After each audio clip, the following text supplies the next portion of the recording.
हाँ जी, good morning बच्चा। आज हम स्टार्ट कर रहे हैं 2024 का क्वेश्चन। हमने क्या है स्टार्टिंग में 2024 का नहीं किया था एग्जैक्टली, मतलब मुझे पता नहीं क्या हुआ, याद नहीं रहा, पता नहीं क्या हुआ, बट मैंने 2023 से स्टार्ट कर दिया। कोई दिक्कत नहीं है। 2003 का हो गया, 22 का हो गया, और 23 का हो गया, 22 का हो गया, 21 का हो गया, 2019 का हो गया। अब लास्ट क्वेश्चन करेंगे 2014 का। 2014 का देखो क्वेश्चन क्या है, सेम रहेगा। सेपरेबल प्रोग्रामिंग एल्गोरिथम का यूज़ करके एनएलपीपी को सॉल्व करना है, नॉर्म्ड लीनियर प्रोग्रामिंग प्रॉब्लम को। मैक्सिमम जेड दे रखा है, कांस्टेंट दे रखा है, और नॉन नेगेटिव रिस्ट्रिक्शन दिए हुए हैं। मैक्सिमम जेड में अगर आप देख सको तो देखो कि कोई भी नॉन लीनियर फंक्शन नहीं दे रखा है। कांस्टेंट में आपको दोनों फंक्शन कैसे नॉन लीनियर है। अब आपको यहाँ x1 x2 नहीं दे रखा है, यहाँ पे आपको दे रखा है x और y। ठीक है, क्वेश्चन ऐसे भी आ सकता है, x1 x2 की जगह x और y आ सकता है, कोई दिक्कत नहीं होने वाली है, क्वेश्चन सेम रहने वाला है। ओनली वेरिएबल को आपको पता है वेरिएबल चेंज होते रहते हैं, x की जगह y भी आ सकता है, y की जगह x भी आ सकता है, x1 की जगह x भी आ सकता है, x2 की जगह y भी आ सकता है, कुछ भी आ सकता है, बट वैल्यू वही रहती है। ठीक है, the given NLPP has two non linear function.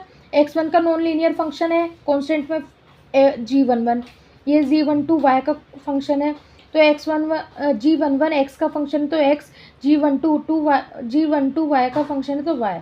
क्या दे रखा है 4x² और ये दे रखा है y²। ब्रेकिंग पॉइंट निकालेंगे, जो कॉन्स्टेंट दे रखा है इक्वल साइन लगा के लो, x को 0 पुट करेंगे तो y की वैल्यू क्या आ जाएगी, y² = 16, y = 4। तो 4 तक जाना है ब्रेकिंग पॉइंट में, 0 1 2 3 4। y की वैल्यू 0 पुट करेंगे तो 4x² = 16, 4 2। तो x के ब्रेकिंग पॉइंट क्या आ गए, 0 से स्टार्ट करेंगे 2 तक चलेंगे, 0 1 2। ठीक है, x लिखते हैं पहले, x के ब्रेकिंग पॉइंट 0 1 2 थे। इससे रिलेटेड फंक्शन g11 x1 दे रखा है ना 4x², तो 4x² में पहले इसका ब्रेकिंग पॉइंट 0 रखेंगे तो 0 बन जाएगा, 1 रखेंगे तो 4 × 1 1 हो गया, 2 रखेंगे तो पहले 2 का स्क्वायर 4, 4 × 4 16। इसके वेट y के ब्रेकिंग पॉइंट क्या थे 0 1 2 3 4, g12 y, g12 y क्या उसका y का फंक्शन है y²। 0 पुट करेंगे तो 0, 1 पुट करेंगे तो 1, 2 पुट करेंगे 2 का स्क्वायर 4, 3 पुट करेंगे 3 का स्क्वायर 9, 4 पुट करेंगे 4 का स्क्वायर 16। इसके वेट आ गए। x की वैल्यू क्या होगी 0 w11 plus 1 w12 plus 2 w13। ऐसे ही y की वैल्यू क्या होगी 0 w21 plus 1 w22 plus 2 w23 plus 3 w24 plus 4 w25। ऐसे ही g11 x की वैल्यू क्या होगी 0 w11 plus 4 w12 plus 16 w13। g12 y की वैल्यू क्या होगी 0 w21 plus 1 w22 plus 4 w23 plus 9 w24 plus 16 w25। ठीक है, इन सबको मैंने लिख लिया है यहाँ पे। अब मैक्सिमम जेड की बात करें, मैक्सिमम जेड क्या था 3x + 2y। x की वैल्यू आपने फाइंड आउट कर ली, y की वैल्यू आपने फाइंड आउट करी, x को 3 से मल्टीप्लाई कर दो, y को 2 से मल्टीप्लाई कर दो, देन प्लस कर दो। x की वैल्यू क्या है, ये किससे मल्टीप्लाई करना है 3 से, 3 से 0 0 हो जाएगा, 0 w11, 3 w12, 3 2 = 6, 6 w13 plus y को 2 से मल्टीप्लाई करेंगे 0 w21, 2 1 = 2, 2 w22, 2 2 = 4, 4 w23, 2 3 = 6, 6 w24, 2 4 = 8, 8 w25। और s1 एक कांस्टेंट है तो उसके लिए s1 लिया, s1 का कोफिशिएंट मैक्सिमम जेड में 0 रहेगा।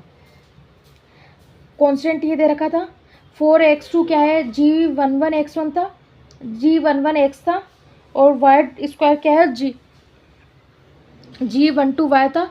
इन दोनों को ऐड करके ही तो लिखा है यहाँ पे, बस इन दोनों को यहाँ से यहाँ तक लिख दो आप ऐड करके, ऐड का साइन लगा के, प्लस s1 ज़रूर कर देना क्योंकि लेस देन साइन है, s1 लगाना पड़ेगा। ठीक है, = 16।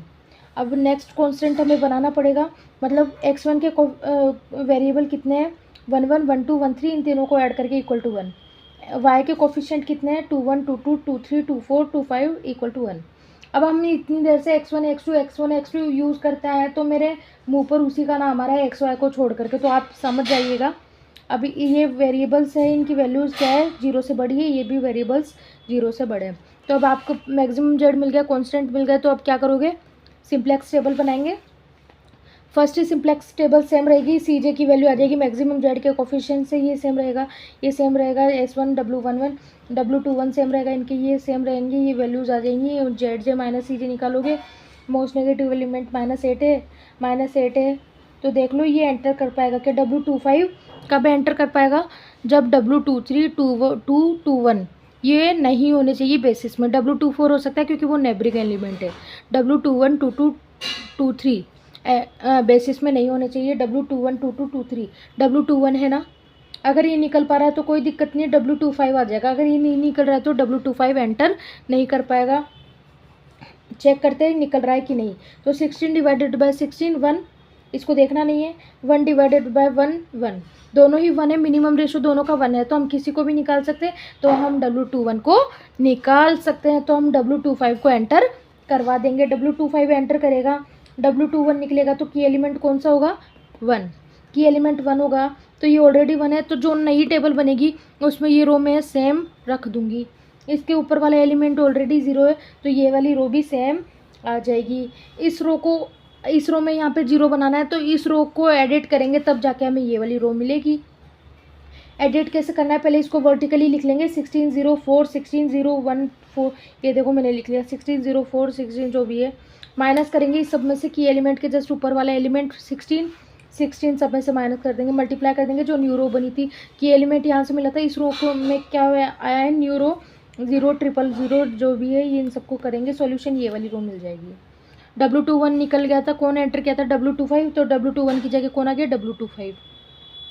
ठीक है, ये वैल्यूज़ यहाँ से यहाँ तक मिली जाएगी। यहाँ से 008 यहाँ से देख करके लिखना है। W25 आया तो W25 का कोफिशिएंट 8 है, तो 8 यहाँ आ गया। जेड जे माइनस सी जे निकालेंगे, ये इनसे रिलेटेड को मल्टीप्लाई करेंगे, 0 हो जाएगा, नीचे 8 है, इसको 0 हो जाएगा तो -0, 0 हो जाएगा तो -3, 0 हो जाएगा तो -6। ठीक है, 8 -0 8, 8 -2 6, 8 -4 4, 8 multiply by 1 8 -4 8 -6 2, 8 -8 0, 8 0 0 -0 0। Most negative element -6 -3 -6 है, -6 W13 तभी एंटर कर पाएगा जब W11 और W11 नहीं होना चाहिए। X1 से रिलेटेड ये 3 वेरिएबल है, W13 तभी एंटर कर पाएगा जब W11 नहीं है। W11 यहाँ पे है, चेक करते ही निकल रहा है तो कोई दिक्कत नहीं है, ये एंटर करवाएंगे। तो डिपार्टिंग वेक्टर कैसे चेक करेंगे, 0 डिवाइड बाय 16 0 आ रहा है, तो 0 तो सबसे मिनिमम होता है, तो S1 निकल रहा है, ये तो निकल ही नहीं रहा W11, तो इसको हम एंटर नहीं करवाएंगे। हम किसको एंटर करवाएंगे, इससे जो मोस्ट नेगेटिव एलिमेंट है इससे थोड़ा कम, W12 देखते हैं, W12 एंटर कर सकता है क्योंकि W11 भी इसका नेबरिंग एलिमेंट है, W13 भी इसका नेबरिंग एलिमेंट है। ठीक है, तो इसको हम एंटर करवा सकते हैं। तो इसको एंटर करवाएंगे तो डिपार्टिंग वेक्टर कौन होगा, 0 डिवाइडेड बाय 4 0 ही होगा, 0 तो सबसे मिनिमम होता है, तो हम S1 को बाहर निकालेंगे, ये एंटर करेगा, S1 निकलेगा, तो 4 क्या है, की एलिमेंट है, 4 क्या है, की एलिमेंट। अब की एलिमेंट का पता चल गया, इसको 1 बनाने के लिए क्या करेंगे, 4 से डिवाइड कर देंगे, और ये तो ऑलरेडी 0, तो ये रो सेम आ जाएगी नेक्स्ट टेबल में, ये 1 है तो इसको 0 बनाने के लिए एडिट कर देंगे। ठीक है, एंटरिंग पता चल गया, W12 S1 निकल रहा है, तो यहाँ पे कौन आ जाएगा, W12। तो देखो यहाँ पे W12 आ गया है S1 की जगह।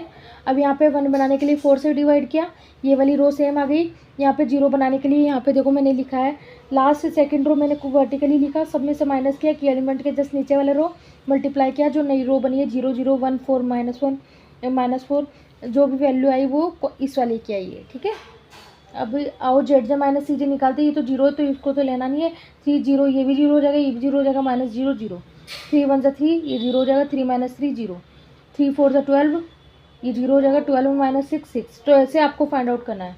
मोस्ट नेगेटिव एलिमेंट यहाँ पे देखो ये ही होगा, 4 4 12, 4 और 4 के ऊपर ही कुछ आएगा, यहाँ पे 4 है, तो ये मोस्ट नेगेटिव है। तो चेक करते हैं, 2 4 तभी एंटर कर पाएगा जब 2 1 2 2 नहीं होना चाहिए, ये दोनों तो इसके नेबरिंग एलिमेंट है, 2 1 2 2 नहीं होना चाहिए, तो 2 1 भी नहीं है, 2 2 भी नहीं है, तो एंटर करवा सकते हैं। ठीक है, एंटर करवा रहे हैं। हम मोस्ट नेगेटिव एलिमेंट देखते हैं, ये तो माइनस है, तो इससे तो मिनिमम रेशो देखना नहीं है, इससे मिनिमम रेशो देख सकते हैं, 1 डिवाइडेड बाय 7/4, तो क्या आएगा, 4/7। 4/7 मिनिमम हो गया, ये 1 आएगा। तो 4/7 1 से कम है ना, तो मतलब W11 कौन होगा, निकल जाएगा, W24 आ जाएगा। तो नेक्स्ट टेबल में W11 की जगह कौन आ जाएगा, W24। W11 की जगह कौन आ गया, W24, ये दोनों सेम रहेंगे। ठीक है, तो की एलिमेंट आपको पता ही चल गया कौन होगा, 7/4। 7/4 को 1 बनाने के लिए 4/7 से मल्टीप्लाई कर देंगे। 4/7 से मल्टीप्लाई करा तो ये आ गई मेरे पास। अभी इसके नीचे वाला 1 है, इसके ऊपर वाला भी -7/4 है। दोनों को एडिट करना पड़ेगा क्योंकि 0 तो है नहीं, तो दोनों को एडिट करके यहाँ लिखेंगे। यहाँ लिखेंगे तो फिर ZJ - CJ निकालेंगे, तो देखो यहाँ पे आपको सारे पॉजिटिव मिल रहे हैं। ठीक है, सारे एलिमेंट आपको पॉजिटिव मिल रहे हैं बेटा। अगर ये निकालने में कोई दिक्कत आ रही है तो आप मुझे पर्सनली मैसेज करके अपने डाउट दूर कर सकते हो, कोई दिक्कत नहीं आने वाली है। 24 × 7 आवर्स आपको क्या मिलने वाली है, फैसिलिटी मिलने वाली है। डाउट सेशन रहेगा, डाउट सेशन में आप अपने डाउट क्लियर कर सकते हो। ठीक है, अब यहाँ पे all ZJ - CJ are positive, सारे पॉजिटिव है ना, तो यहाँ पे आपको सॉल्यूशन मिल गया। क्या सॉल्यूशन मिला, W12 = 1, W24 = 7/4, W25 = 3/7।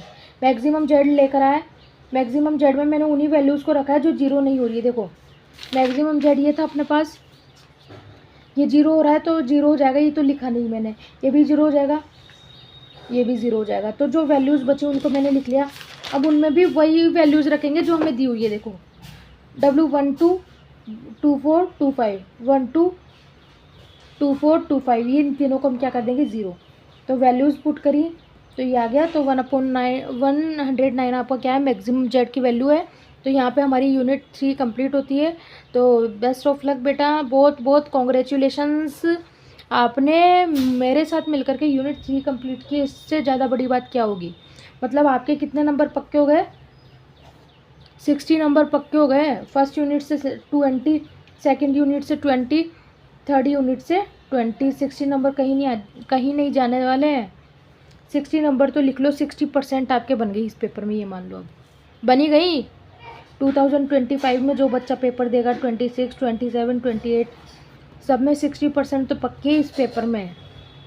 ठीक है, तो आज हमारी यूनिट 3 कंप्लीट हुई है। जल्दी ही अपलोड करूँगी मैं यूनिट 4। तो बने रहिएगा, मेरे साथ जुड़े रहिएगा, चैनल को सब्सक्राइब करिएगा ताकि मुझे भी थोड़ा सा मोटिवेशन मिले, मैं भी आगे और अच्छा से अच्छा करने की कोशिश करूँ। आपका सपोर्ट रहेगा तो मैं और भी वीडियोस, मतलब और भी अच्छे अच्छे तरीके ढूंढ सकती हूँ आपको समझाने के, आपको पढ़ाने के। ठीक है, तो जल्दी से आप आगे सब्सक्राइब करिए चैनल को और कमेंट भी करिए, लाइक भी करिए, बेल आइकन को प्रेस भी करिए ताकि मुझे और सपोर्ट मिले। बच्चा अगर आप वीडियो और अच्छे से देखना चाहते हो तो आप मुझे पर्सनली कमेंट कर सकते हो, तो मैं आपको और भी अच्छी अच्छी फैसिलिटी प्रोवाइड करवा सकती हूँ। ठीक है, तो मिलते हैं नेक्स्ट यूनिट में।